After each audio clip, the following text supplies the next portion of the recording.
Deməli, kompüter və onun texniki təminatı. Biz deyirik ki, informatikanın 3 dənə tərkib hissəsi var. Hardware, software, brainware. Hardware texniki təminatdır. Software proqram təminatdır. Proqramlardan bəhs eləyir. Brainware alqoritm təminatdır. Alqoritmdən bəhs eləyir. Bugünkü mövzu kompüterin texniki təminatı, qurğular yəni. Olur hardware. Deməli, biz işlətdiyimiz kompüter, ümumiyyətlə xronologiya hissəsi çoxdur. İnsanlar ilk əvvəl hesablama vasitə kimi barmaqlardan istifadə ediblər, yəni insan əli, finger.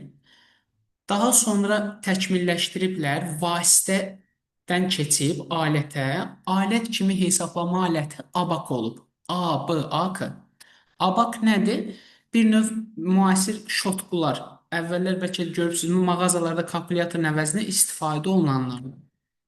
Deməli, ilk hesablama vasitə, insan əli, barmaqlar, ilk hesablama aləti abakdır. Bunu formal olaraq yadda saxlayırıq. Daha sonra deyirik ki, 1000 elə bil Pascalın dövründən 1600-lərdə Pascal cəmləyici maşını ixtira eləyib. Daha sonra gəlir 1800-lərdə Babbage proqramla işləyən maşın yaratmağa cəhd edib və s. Bunlar bizə çox lazım deyil. Əsas olan bizə nə lazımdır buradan? Kompüterin yaranması. Biz işlətdiyimiz kompüterlər 1946-cı ildə John von Neumann tərəfindən yaradılıb və John von Neumannın yaratdığı kompüterə biz ENIAC deyirik. Deməli, kompüterlər nə vaxt yaranıb desə, 1900, buna rəqəmsal kompüterlər deyirik, elektron hesablama maşınları deyirik. 1946-cı ildə John von Neumann tərəfi, Neumann kimi yadda saxlasaz olar, Neumann tərəfindən yaradılıb və ilk kompüterin adı da ENIAC-dır. İndi burada həmin dövrdən bu dövrə gələnə qədər kompüterlərdə köklü şəkildə dəyişikliklər olub. Biz də buna görə deyirik ki, kompüter nəsillərə bölünür. Dimin dediyinə görə hal-hazırda 4 nəsil kompüter var. Düzdür, bu aranızda informatika tələbələri varsa ki, təbii ki, bilir ki, bazarda 5-6-cı nəsillər var, hal-hazırda kompüterlər. Amma biz qəbula veririk də imtahanı. Dim nə deyirsə biz də onu deyirik. Yəni qəbula getdik, sual düşsə ki, kompüterlər neçə nəsil var? Deyirik 4 nəsil var. İndi kompüterlər nəyə görə nəsillərə bölünür? Düzdür, həm element bazası var ki, cədvəldən də görürsünüz, həm xarici yaddaş qurğuları, həm xüsusiyyətləri, amma qəbula düşsə ki, kompüter nəyə görə nəsillərə bölünür? Deyirik, element bazasına görə nəsillərə bölünür. Yaxşı, element bazasına görə nəsillər. Yəni, birinci nəslin element bazası nədir? Deyirik, elektron lampalar. İkinci nəsil tranzistor, yarımkeçirici, bir digər adı da diod deməkdir. Diod. Yəni, bura əlavə edirik diodu. Yazaq bundan. Diod. Diod. Yəni, diod lampadır. Bir növ diod işıqları deyirik. Deməli, birinci nəsil elektron lampalar, ikinci nəsil tranzistor, yarımkeçirici yaxud diodlar. Üçüncü nəsil integral sxemlər və ya digər adı mikroelektronika. Dördüncü nəsildə böyük və ya çox böyük integral sxemlər. Deməli, imtahana sual nə düşür buradan? Deyir ki, bu arada qəbula bu mövzudan 2 sual, bəzən 3 sual düşür. Əksərən bir sual bu cədvəldən olur. O da daha çox ehtimalla element bazasından sual düşür. Sual nə verir? Kompüter nəyə görə nəsillərə bölünür? Cavab element bazası. Element bazasına görə kompüterin neçə nəsli var? Cavab 4. Birinci nəslin element bazası nədir? Elektron lampa. İkinci nəslin element bazası nədir? Tranzistor, yarımkeçirici və ya diodlar. Üçüncü nəsil nədir? İntegral sxemlər və ya mikroelektronika elementləri. Dördüncü nəsil nədir? Böyük və ya çox böyük integral sxemlər. Yadda saxlamağın ən ideal yolu baş hərflərinə baxsaz. Bax, burada E, burada Y, burada İ, burada B. Yəni, bunu bilməmək eyibdir. Belə yadda saxlaya bilərsiniz. Elektron lampa, yarımkeçirici, integral sxem, böyük integral sxemlər. Digər burada sinonimlərini də yadda saxlamağınız şərtdir. Sonra gəlirik xarici yaddaş qurğularına görə. Birinci nəsil perfokart, ikinci nəsil maqnit lenti, üçüncü nəsil maqnit diski və ya disket, dördüncü də bu gün işlətdiyimiz disklər. Yəqin ki, əksəriyyətiniz bu maqnit diskini görübsünüz. Bu maqnit diski FTD diskidir. Disket dediyimiz. Bu, məsələn, əvvəllər Sony, Sega, Iqra oynayırdıq. O İqranın üzərində bir keçirtmək üçün oyunlar disklərdə olurdu. Çıx-çıx keçirtmə disklər deyirik. Bunlar maqnit disklərdir, yəni disketlərdir. Ondan əvvəlki artıq bu maqnit lent və perfokart daha əvvəlki versiyalardır. Xüsusiyyətlərinə gələndə bu birinci ilə dördüncünü oxumuruq. Testdə necə seçirik desəz, bəs nə mənfi şey varsa birinciyə aiddir, nə müsbət şey görsəz dördüncüyə aiddir. Yəni, məsələn, yaddaşı çoxdur desə, bu müsbət bir şeydir. Dördüncü nəsil. Yaddaş azdır, birinci nəsil. Və ya da kompüter sürətlidir. Dördüncü nəsil, sürət aşağıdır, birinci nəsil. Yəni, yaxşı şeylər dördüncü nəsildədir, müsbət şeylər. Çünki illər keçdikcə, texnologiya inkişaf elədikcə, müasirləşdikcə daha yeni, yəni daha yaxşı keyfiyyətlər gəlir, nəinki pis keyfiyyətlər. 2 ilə 3-ü necə fərqləndiririk?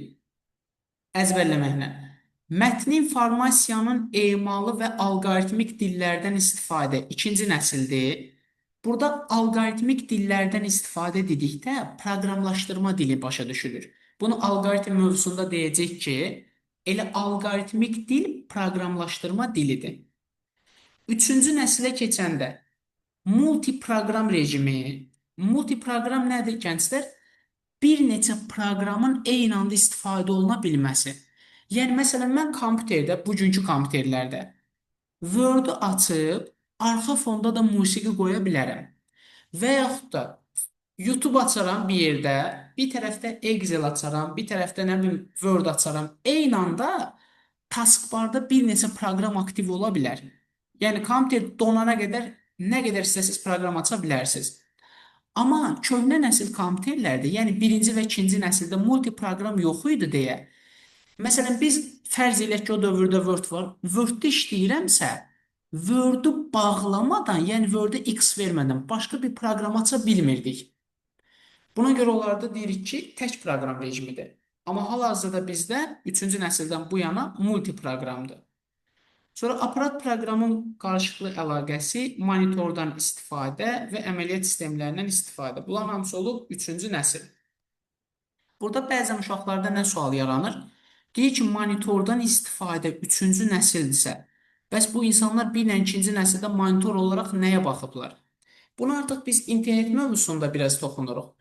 Məsələ odur ki, əvvəllər kompüterlər bizim istifadəmiz üçün hazırlanmırdı. Yəni, biz indi 90-cı illərdən sonra internet yaranıb, 81-ci ildən sonra fərdi kompüter kütləvi istehsala çıxdı ki, 90-larda internet gəlib deyil. Ki, internetdən əvvəl ARPANET olub, MILNET olub, yəni hərbi və elmi məqsədlərlə istifadə olunub. Qısaca olaraq bir növ əvvəlki kompüterlər, yəni o birinci nəsil kompüterlər, ikinci nəsil kompüterlər, hamının istifadəsi üçün yox, mütəxəssisin istifadəsi üçün, sadə şəkildə desə, siqnal aparmaq üçün idi. Ona görə də artıq onlarda monitor yox, bloklar olurdu. Qısaca, monitor neçənci nəsildədir? 3-cü nəsildə. Deməli, buranı yekunlaşdırsaq, kompüterlər element bazasına görə nəsillərə bölündü. 4 nəsil var. Bu, element bazalarını əzbərləyirik, xarici yaddaşları əzbərləyirik. Məsələn, testdə deyir ki, 3-cü nəslin xüsusiyyətləri nələrdir? Multiproqram, aparat proqramından istifadə, monitor və ya əməliyyat sistemindən istifadə.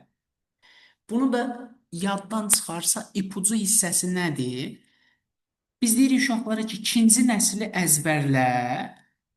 Sualda desək ki, məsələn, 3-cü nəslə nələrə aiddir və yaxud da hansı ikinci nəslə aiddir? Bu tip sual düşərsə, 2-ni əzbərləyibsənsə, onsuz da 1 ilə 4 ancaq ya müsbət, ya mənfi şeylərdir.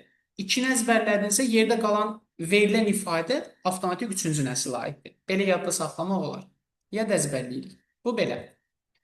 Növbəti hissə keçək növbəti slaydımıza. Deməli, bizim işlətdiyimiz kompüterlər Neyman prinsipindən işləyir. Çünki dedik ki, kompüterlər John von Neumann tərəfindən yaradılıb. Deməli, John von Neumana görə kompüter 4 prinsipi var və kompüter 2 hissədən ibarətdir. Bunlar nədir? Bu 2 hissə dediyimiz bir mərkəzi hissədir, bir periferiya hissəsidir. Mərkəzi hissə özü bölünür 2 yerə. Prosesor və daxili yaddaş qurğusu. Burada baxın, bu hissədə bir dənə bunun üzərinə düzəlişlər eləyək. Bu mərkəzi hissə bölünür 2 yerə. Bax, bu hissə prosesor və bir də daxili yaddaş qurğusu. Prosesor özü də 2 hissədən ibarətdir.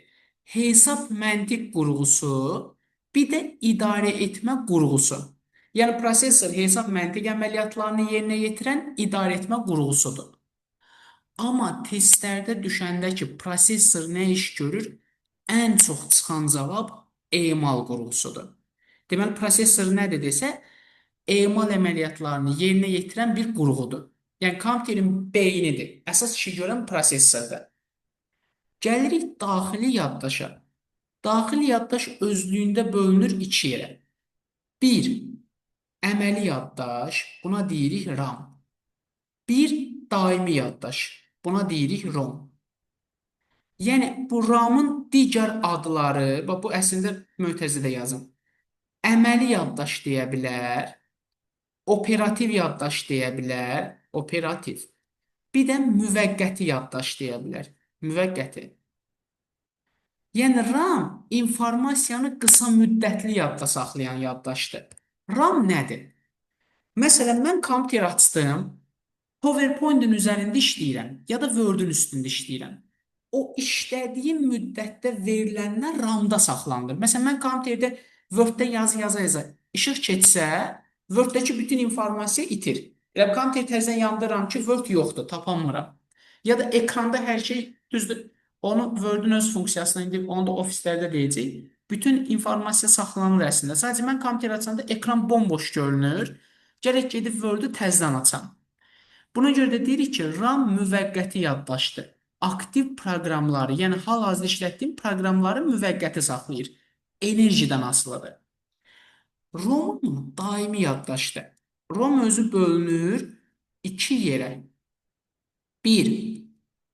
BIOS, 2. CMOS. Burada da bunlar keçənli qəbul sualı. CMOS dediyimiz şey kompüterin vaxt, tarix konfiqurasiyasını saxlayır.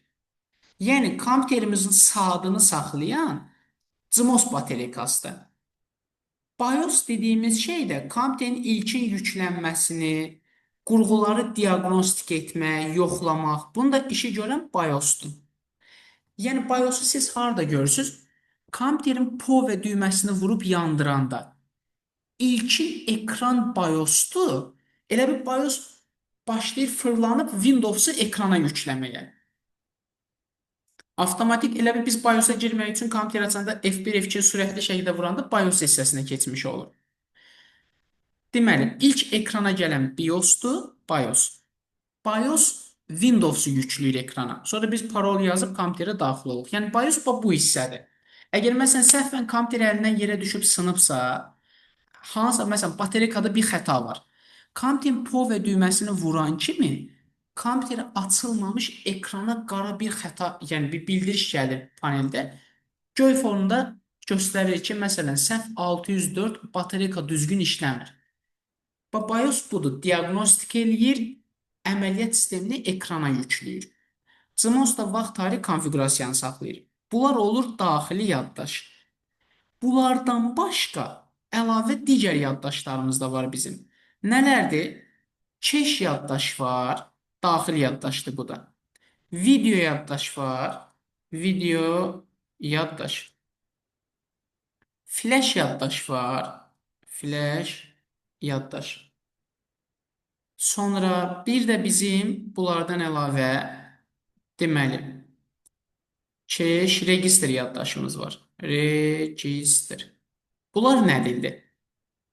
Deməli, keşdir, videodur, registr yaddaşdır. Bunlar enerjidən asılıdır. Eyni ilə RAM kimi.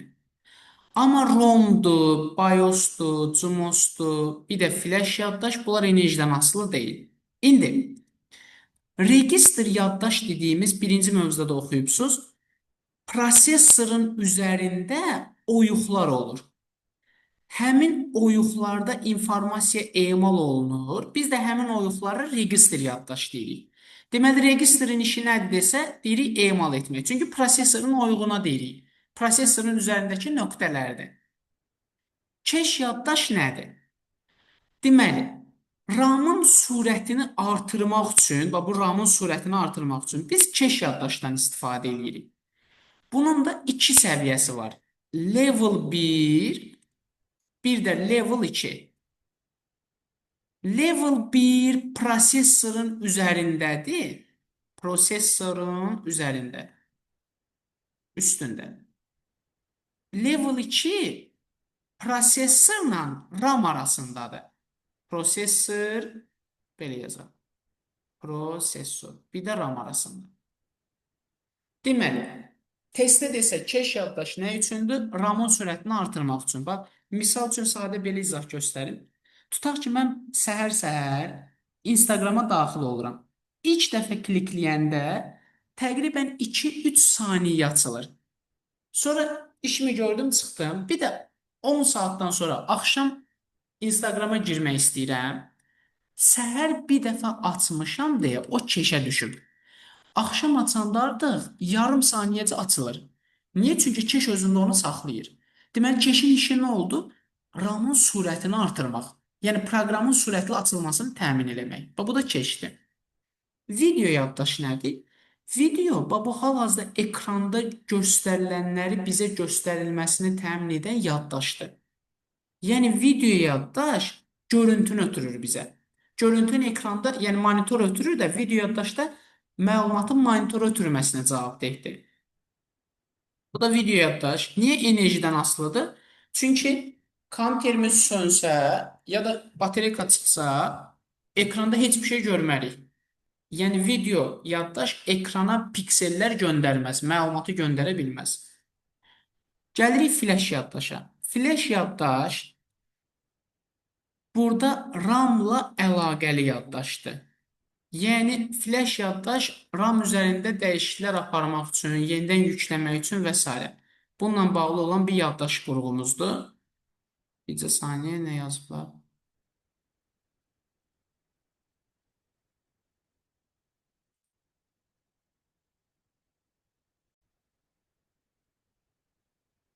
Bu belə, bu mərkəzi hissədə bizə lazım olan bölgülər, yəni prosesor, daxili yaddaş, prosesor bölündü iki yerə, hesab məntiq idarəetmə qurğusu, daxili yaddaş bölündü RAM, ROM, ROM özü bölündü iki yerə, BIOS, CMOS, BIOS ilkin yüklənmədir, CMOS vaxt tarixdir, RAM-ın sürətini artıran keş yaddaşdır, iki səviyyəsi var, level 1, level 2, enerjidən asılıdır. Video yaddaş enerjidən asılıdır. Ümumiyyətlə, enerjidən asılı olan cəmi 4 dənə yaddaşdır. Dedik, biri keş yaddaşdır. Keş yaddaş. Bir video yaddaşdır. Bir, deməli, RAM-dır. Saniyə qələmimizi dəyişdik. Bir RAM-dır. Bir də buradan saniyə bir dənə üzr istəyim.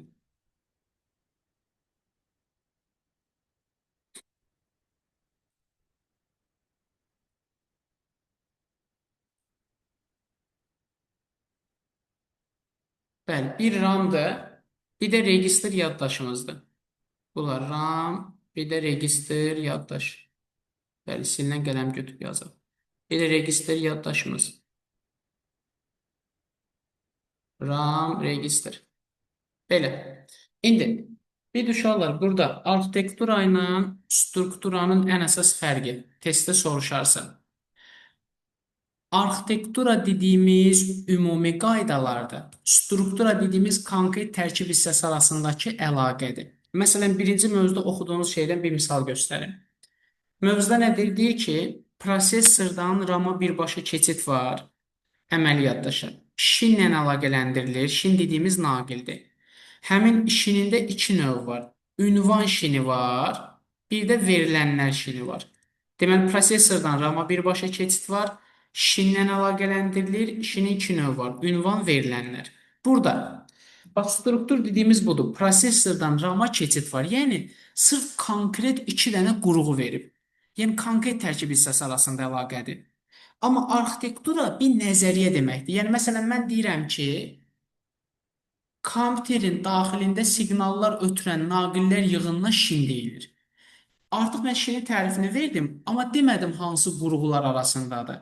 Yəni arxitektura ümumi tərkib hissələrindən bəhs edir. Yəni obşi bir şeydir, bir növ nəzəriyyədir. Konkret bir misal göstərmir. Filan qurğu ilə filan qurğu demir. Amma struktura konkret tərkib hissələr arasındakı əlaqədir. Hər hansı bir iki tərkib hissəsi arasındakı əlaqəni göstərir. Bu belə. Sonra deməli, bu mərkəzlə periferiya hissəsində periferiyanı saxlayırıq, mərkəz hissəni. Burada bu Neymanın prinsipləri, 4 dənə prinsip, proqramla idarə olunan avtomatdır, ardıcıl ünvanlanan vahid yaddaşa malikdir, əmrlərlə verilən arasında aşkar şəkildə fərq yoxdur, verilənlərin təyin edilməsi aparat yox, proqram səviyyəsində aparılır.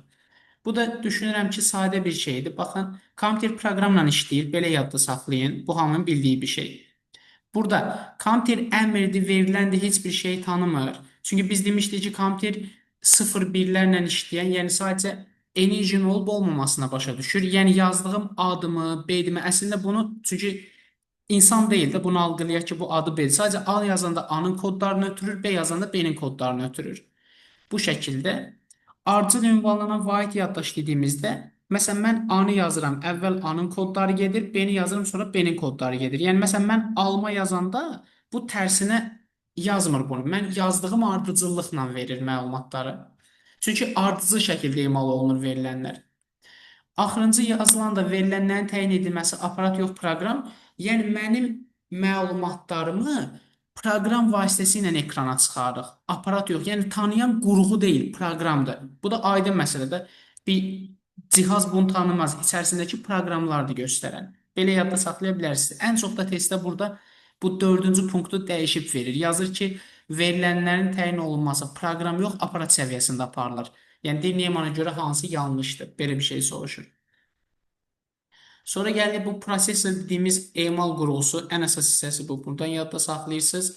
Prosesorun 7 dənə xarakteristikası var. Bu əzbər, testə düşür. Tak tezliyidir, mərtəbəlilik, işçi gərginliyi, keş yaddaş. Ən əsas bu 4 dənəsini yadda saxlayırıq. Yerdə qalır sonra hesablama dəqiqliyi, tərtibi, əmrlər toplusu. Bu belə tak tezliyinin ölçü vahidi hertzlə ölçülür. Belə yadda saxla, hız ilə. Testdə megahertz düşər, gigahertz düşər, kilohertz düşər. Əsas hertz sözünü yadda saxlasaz kifayət eləyər. Sonra gəlirik bu enerjidən asılı olan və olmayan yaddaş qurğularına, bayaq danışdığımız hissələr bir dəfə sizin üçün təkrar olmuş olar. Sonra keçirik RAM xüsusiyyətləri, keş yaddaşın xüsusiyyətləri, yəni oxuyacağınız hissələr bunlardır. Bayaq cədvəl üzərindən izah elədiklərimiz. Bir də burada CUP-u dedikdə bu mərkəzi prosesor sistemidir. Yəni Central Processing Using. Testlərdə bəzən bunu məsələn testdə soruşur ki, emal qurğusu hansıdır? Variantda CUP olur. Artıq biz bayaq emala prosesor dedik, variantda prosesorun əvəzinə CUP-u verir. CUP elə mərkəzi prosesor sistemi deməkdir. Bu RAM dediyimiz əməli yaddaşdır. Bax, keş yaddaş bu dedik birinci səviyyə prosesorun üstündədir, ikinci prosesorla RAM arasındadır. Və bu da keş yaddaş yazdığımız budur. Funksiyası nə idi? RAM-ın sürətini artırmaq. Və orada da gördüyünüz hissə bu qurğu RAM-dır. Slot vasitəsilə ana platanın üzərinə qoşulur. Yəni ana platanın üstündə yerləşir. Sonra gəlib bu da video kart hissəmiz. Bu registr yaddaş, bu oyuqlar dediyimiz, bunların hamısı gördüyünüz iynə kimi bunlar registr yaddaşlardır. Bu ROM mikrosxemi əslində gənclər, BIOS deyə bir qurğu yoxdur. Çünki BIOS proqramdır. Məsələn, biz kompüteri sökürsəz, desəz ki, bizə bir BIOS-u göstər, həmin o ROM mikrosxeminin üzərində BIOS yerləşir. ROM əslində bölünür o iki yerə dediyimiz CMOS BIOS-a. CMOS ayrıca bir batareykadır. Burada gördüyünüz ağ batareykadır. ROM dediyimiz ki, BIOS dediyimiz hissə də həmin o ROM mikrosxemidir. Yəni bunun içərisindəki yazılıma, eləcə də burada BIOS yazıb üzərinə. Bunun içərisindəki yazılıma yazılımdır, yəni proqramdır. Ona görə testdə demir ana platanın üstündə yerləşən qurğuları seçin. Biz BIOS-u götürək. Ana platanın üzərində yerləşən qurğu deyəndə variantda ROM olur, CMOS olur bu şəkildə. Amma BIOS-u proqram olaraq verir. Fikir verin. Deyirik ki, BIOS əməliyyat sistemini ekrana gətirən, işə salan, qurğuları diaqnostika edən proqram toplusudur. Bunu ayrıca əməliyyat sistemi dərsində də deyəcəyik. Və bu gördüyünüzdə flash yaddaşdır. Tamam. Sonra bu hissələr artıq bu evə verdiyimiz hissədə bu qabarit ölçülərini veririk. Bu idarəetmə pultunun hissəsi qalır növbət dərsi, çünki o periferiya hissəsinə aiddir. Bu ümumi slayd kitab üzərindən yığılıb deyəm, burada qarışıqdır biraz. Deməli, burada siz öyrənəcəksiniz bu qabarit ölçüsünə görə kontrin növləri. Qabarit ölçüsünə görə 5 növ var. Çox böyük, digər adı super, böyük kompüterlər, mainframelər, orta, kiçik mini, bir də mikro kompüterlər. Yəni bizim işlətdiyimiz fərdi kompüterlər. Bu 5 dənə növ var. Bu isə sonra kompüter xarakteristikalarını yadda saxlayırsınız. Xarakteristika nədir? Məsələn, kompüter almaq istəyirəm. Nəyə fikir verirəmsə, o bizim üçün xarakteristikadır. Yəni, məsələn, mən kompüter alanda nəyinə baxıram? İç qiymətinə, yaddaşına, etibarlılığına, kompüterin sürəti deyirik. Ümumiyyətlə, kompüterin sürəti tak tezliyindən asılıdır. Bayaq dedik, tak tezliyi ilə ölçülür? Hertzlərlə. Gigahertz, kilohertz, megahertz bunlardır. Hesablama dəqiqliyi prosesorun mərtəbəsindən asılıdır. Kompüterlər ya 32 mərtəbəli olur, ya 64 mərtəbəli olur. Bu prosesorun mərtəbələri. Bunu da nastroykadan baxmaq olur. Əmrlər toplusu da prosesorun yerinə yetirdiyi əmrlərdir. Bu, fərdi kompüter 3 hissədən ibarətdir. Yəni 3 əsas tərkib hissəmiz var. Sistem bloku, bir də fərdi kompüterlər biz deyən, düzdür, notebookda hamısı bir yerdədir. Əksərən personalləri başa düşürük. Sistem blokudur, monitordur, bir də klaviaturadır. Bu üç hissə. Desə, əsas tərkib hissələrimiz nələrdir? Sistem bloku, monitor, klaviatura. Gəlirik bir də bu verəcəyimiz hissədə evə son olan ən əsas hissə. Kənardan qoşulan qurğular, yəni periferiya qurğuları, kompüterə portlar vasitəsilə birləşdirir. Sadə şəkildə desəm, USB portunu hamı bilir. Yəni, hər hansı bir qurğunu, məsələn, printeri, skaneri, kompüteri qoşmaq üçün olan portdur. Burada əsas nə yadda saxlayırsınız? USB portuna bütün qurğular qoşulur. Bu heç. Bunu öyrənməsən də olar. Yəni, testdə nə görsən, məsələn, 2022-də qəbula düşmüşdü ki, skaneri hansı portdan qoşmaq olar? Variantda USB var. Yəni, USB varsa bu heç. Bu hər şey olur. Gəlirik nəyə? Yerdə qalanlara. LPT portuna 2 qurğu qoşulur. Printer, skanner. COM portuna mouse, modem, klaviatura qoşulur. PS2 portuna klaviatura ilə mouse qoşulur. Məsələn, testdə nə soruşur? Deyir ki, ya sual verir ki, mouse hansı portlar vasitəsilə kompüterə qoşulur? Demək olar ki, dərsin ən əzbərçi ya da daha çətin əzbərçi olan hissəsi budur. Mouse-u mən COM-la da qoşa bilərəm, PS2 ilə də qoşa bilərəm. Həmişəki kimi USB hər zaman doğrudur. USB ilə də qoşa bilərəm. Və yaxud da deyir, skanneri hansı portdan qoşmaq olar? LPT də doğrudur, USB də doğrudur. Sonra gəlirik. LAN RJ45. Bu modemi qoşduğumuz portdur. Normalde indi Wi-Fi ilə yox, əgər kabellə qoşuruqsa, LAN portundan qoşuruq.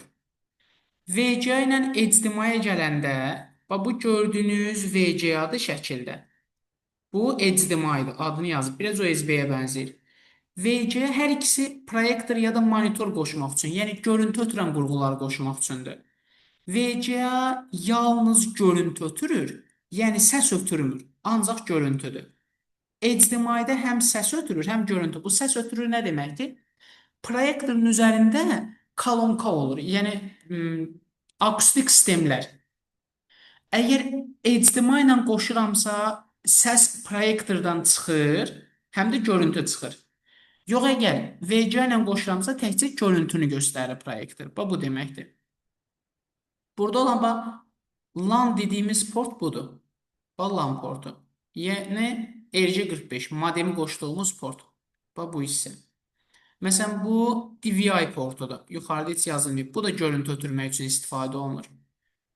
Sizə göndərdiyimiz konspektdə var bu hissə. Bunlar da COM-la PS2 portlarıdır. COM, PS2 portları. Belə, portdan şəklini bilməsəz də olar. Sadəcə hal-hazırda daha çox proyektorlarda bir də bunlarını bilsəz, yerdə qalanlar onsuz da hamısı köhnədir. Bu heç də bu hamımızın bildiyi USB portudur. Bu belə. Bu portlar, indikatorlar nədir? Indikator, kompüterin üzərində lampuşkalar var. Lampalar. Yəni, məsələn, escape düyməsində olur, səs artırıb azaldanda olur, və yaxud da əksər kompüterlərdə Wi-Fi-də olur, və yaxud da numlock olur, caps lock olur, yəni rəqəm düymələrinə keçid və yaxud da səsi bütün klaviatur hərflərini böyütmək, caps lock bunların üzərində olur. Yəni, o işıqlar, adi power düyməsi kompüteri yandırıb söndürən düyməni vuranda işıq yanır onun üzərində. Bax, o indikator deməkdir. Deyirik ki, sistemin vəziyyəti haqqında informasiya əks etdirən işıq lampalarıdır, indikatorlarımız. Bu belə. Bu ana plat üzərində yerləşən qurğular. Burada bayaq adını çəkdiyimiz, danışdığımız hər şey, nələrdən bəhs etdiksə, hamısı ana platanın üzərində yerləşir. Bununla da verəcəyimiz hissə birinci, yəni o hissə yekunlaşır. Bir də bunların təriflərini, bax, prosesor emal etməkdir. Bunu yadda saxlayırıq. Emal. Sonra, chipset nədir? Chipset ana platanın üzərində yerləşən və ana platanın bütün funksional imkanlarını təmin edən mikrosxem toplusudur. Mikrosxem. Bu chipset. Şin dediyimiz naqillərdir. Bax, qısaca olaraq testdən tapmağınız üçün yazıram. Naqillər yığını.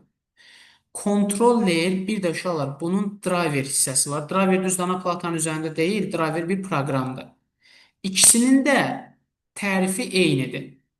Nədir? Kontroller periferik qurğularla mərkəzi hissə arasında əlaqə yaradan elektron sxemdir. Elektron sxem. Tərif driverdir də eyni şeydir. Periferik qurğularla mərkəzi hissə arasında əlaqə yaradan axırdamı proqram deyirəm. Proqram. Bax, sadə lor dildə izah edeyim. Məsələn, mən USB tutalım ki, telefonumun zaryadkası qurtarıb. USB ilə telefonumu kompüterə qoşuram. Əgər mənim telefonum zaryadka yığırsa, bunu təmin edən kontrollerdir. Yəni, kontroller qurğu olaraq əlaqələndirir. Yəni, kompüterin hardware hissəsindən mənim telefonumun hardware-sini əlaqələndirir. Yəni, qurğu olaraq, sxem olaraq əlaqələndirəndir. Amma mənim telefonum kompüterin ekranında görünürsə, məsələn, mən şəkilləri kompüterə atmaq istəyirəm. Ekranda görürəmsə, bunu göstərən driverdir. Yəni, driver proqramdır, eyni şeydir. Periferik qurğunu. Periferik nədir? Kənardan qoşduğumuz qurğu. Amma kontroller bir elektron sxemdir. Belə. Burada da riyazi prosesor əvvəllər olurdu. Prosesorun sürətini artırmaq üçün emal qurğusudur. Ya da riyazi hesablamaları yerinə yetirən qurğu deyirik. Səs kartı aydın məsələ, səsin çıxmasını, video kartı görüntüdür. Yaddaş bayaq dedik RAM-ROM-lardır. Slot nədir? Bax, bunlardır. Bu yuvalar, bax, bu hissə. Bax, bu hissədir, bax, bu hissədir, bu birisi hissədir. Bax, bunlar slotlardır. Yəni, qurğuları RAM-ı qoşduğumuzdur, video kartı qoşduğumuz hissələr slotlardır. Və yaxud da bu hissə, RAM qoşulan hissə, bax, bunlar. Bunlar slotdur. Portlar dediyimiz bayaq danışdığımızdır. Bax, buradakı bu hissədir. USB-dir, COM portudur, HDMI-dir, VGA-dır, PS2-dir, LAN-dır və s. Burada bu kənarda gördüyümüz portlardır. Ana platanın üzərindədir. Bu bütöv sxem ana platadır. Tank impulsları generatoru, bu da ana platanın üzərində yerləşən əsas əməliyyatlarını yerinə yetirən qurğudur.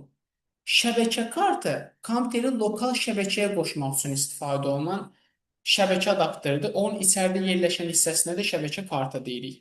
Bu dərsimiz bu qədər. Bu evə verəcəyimiz hissə.